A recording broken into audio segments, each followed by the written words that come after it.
Welcome to another informative video from the 5-Minute History channel. Before we begin, please be sure to like this video, subscribe to the channel and mark the bell so you will be notified when new interesting videos are uploaded.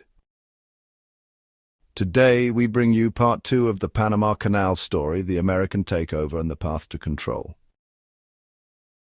As the 20th century began, the United States had its eyes set on the abandoned canal project. But there was one problem. Panama was not an independent country. It was a province of Colombia, and Colombia was reluctant to negotiate a deal that would allow the Americans to take over the canal project.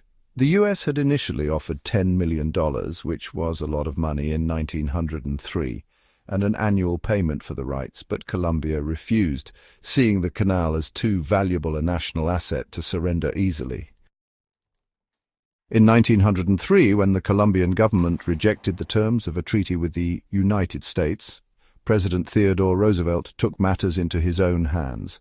The United States sent warships off the coast of Panama, supporting a local revolution that had been brewing against Colombian rule.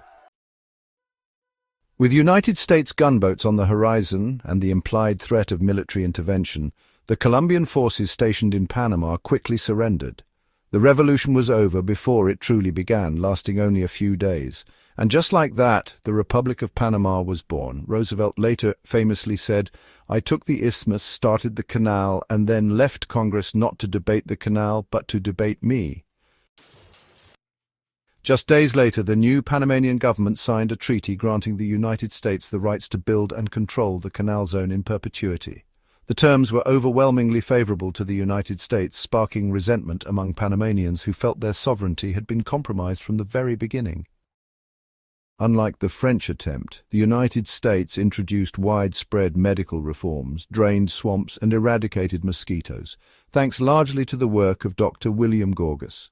His aggressive campaign to eliminate standing water, improve sanitation, and introduce mosquito nets drastically reduced malaria and yellow fever cases, saving thousands of lives.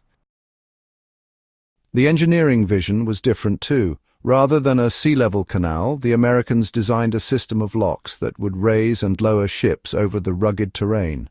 The Gatun Lake, an artificial reservoir created by damming the Chagres River, became a critical component of this new design. It allowed ships to navigate much of the journey through calm waters, rather than a deep trench. For over a decade, thousands of workers, immigrants from the Caribbean, Europe, and the United States, toiled under harsh conditions. Despite the improved health measures, accidents and heat exhaustion still claimed many lives. By 1914, after years of planning, setbacks, and engineering marvels, the Panama Canal was complete. The first ship to officially pass through was the SS Ancon, marking the dawn of a new era in global commerce. For decades, the United States controlled the canal and the surrounding territory, treating it almost as a colony. The Panama Canal Zone was a heavily fortified American enclave, patrolled by U.S. forces and governed separately from the rest of Panama. American workers and their families lived in well-maintained communities, enjoying higher wages and better living conditions, while Panamanians were often relegated to lower-paying jobs with few rights in their own country. Resentment grew. Panamanians demanded more control over the canal, and by the mid-20th century, tensions were reaching a boiling point. The most infamous moment came in 1964, when Panamanian students attempted to raise their national flag within the Canal Zone. The incident escalated into violent clashes, with over 20 Panamanians killed in confrontations with U.S. troops. The riots became a turning point. Panama began pushing harder for full sovereignty over the canal. By the 1970s, U.S. and Panamanian leaders began negotiations to transfer the canal. The key breakthrough came in 1977, when U.S. President Jimmy Carter and Panamanian leader Omar Torrijos signed the Torrijos-Carter Treaties, setting in motion the eventual handover of the canal. Over the next 2 decades, the transition was gradual but deliberate. On December 31, 1999, the United States officially handed over control of the canal to Panama. For Panama, it was a moment of national pride and long overdue sovereignty. The canal, once a symbol of foreign control, was now in the hands of the Panamanian people. Since gaining control, Panama has expanded and modernized the canal. In 2016, a massive expansion project was completed, allowing the canal to accommodate larger ships, increasing global trade efficiency.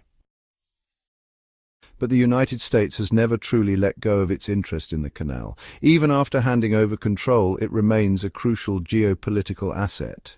In the early 2000s, with tensions rising over China's growing influence in Panama, including its control of key port facilities at both ends of the canal, President Donald Trump reignited the debate, even threatening to take the canal back. Though no such action has been taken so far, the remarks underscored a stark reality. The Panama Canal remains more than just a waterway. It is a symbol of power, ambition, and the relentless pursuit of control. Thank you for watching this video. We hope you learned something new. Please be sure to like, subscribe, and comment so we can continue to bring you great new videos from the 5-Minute History channel. Click here to watch another fascinating video.